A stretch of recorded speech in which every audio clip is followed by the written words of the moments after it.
Now, section 3 of the review chapter covers operations on real numbers. So let's go over a couple of those.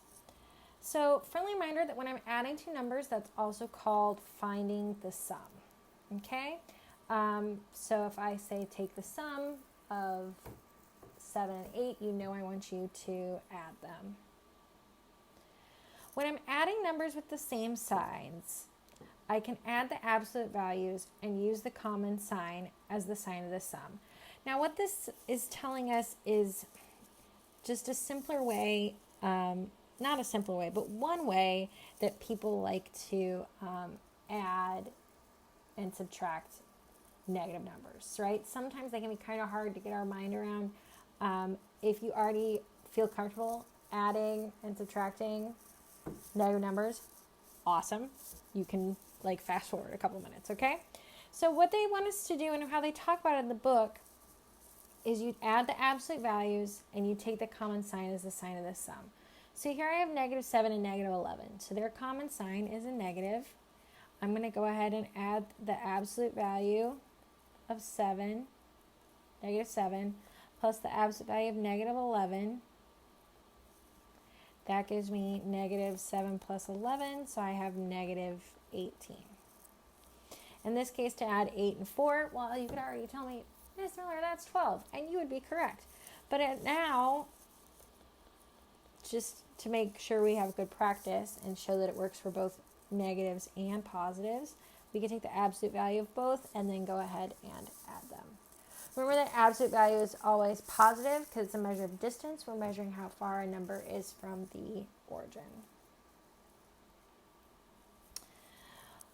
Adding numbers with different signs is a little more complicated, right?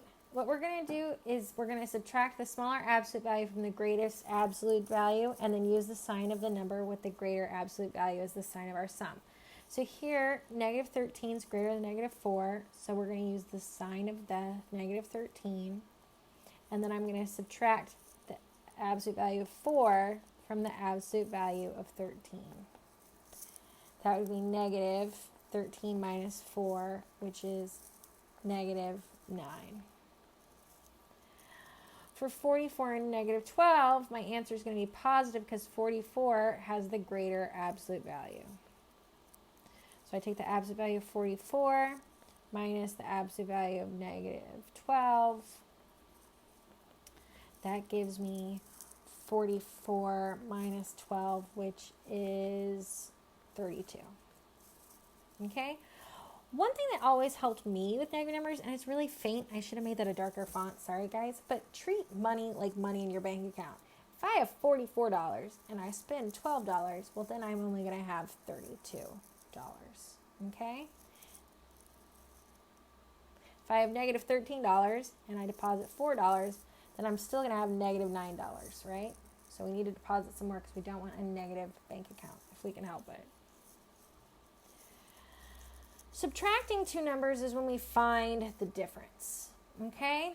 You could rewrite it as adding a negative. So subtracting a positive is the same as adding a negative, right? And we're finding the difference. So I have 6, and if I have 6 minus 2, that's going to give us 4. So what we can do is change the operation from subtraction to addition, and then we can use those rules that involve absolute values for subtracting numbers with different signs. So here I'm going to have a negative because my 20 plus a negative 33 is the greater number. Absolute value of 33 minus the absolute value of 20. That's going to give me negative 13. Negative 5 minus 2. We could do that again following these same rules. Here's something I always found really useful. And it goes back to our handy dandy number line. So if I have negative 5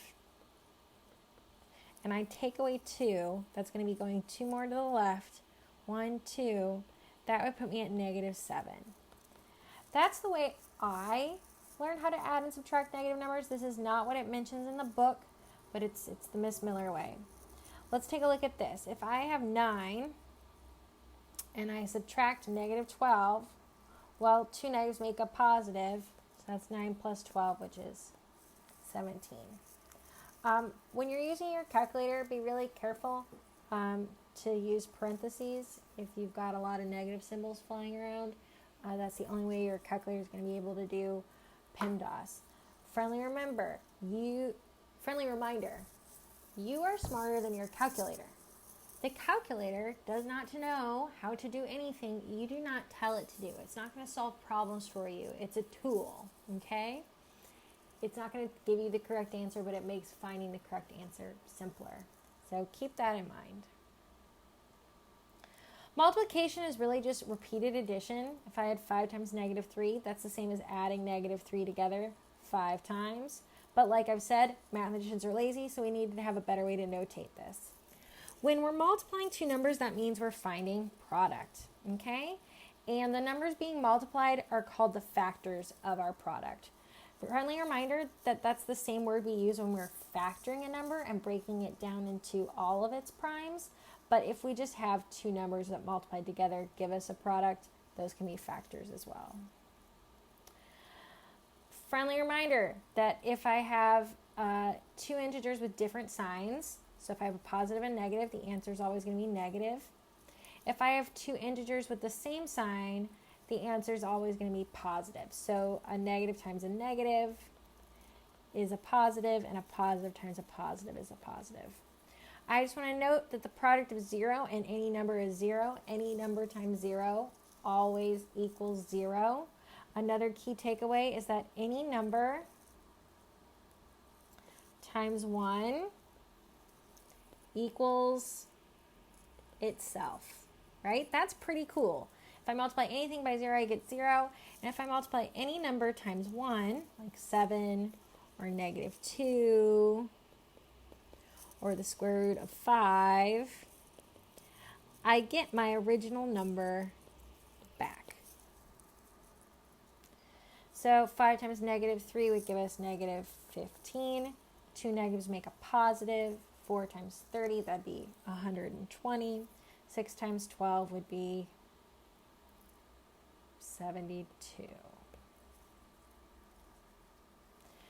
Friendly reminder, I can multiply together more than one number, but it's going to keep canceling out in this case. 0 times 4 is 0. 0 times negative 3 is 0.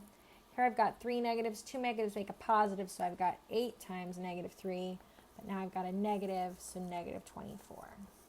This last one I'll leave for you to do on your own. The same is true for quotients. Quotients is when we are dividing two integers. If I take a negative divided by a positive, that's going to be a negative. If I take a negative divided by a negative, that's a positive, and a positive divided by a positive is a positive. Friendly reminder, we cannot divide by 0, and that any number divided by 1 is just itself. So 15 divided by negative 3 would be negative 5. Negative 30 divided by negative 6, that's two negatives, that makes a positive 5. 18 divided by negative 9 would be a negative 2. And you can check these answers for yourself.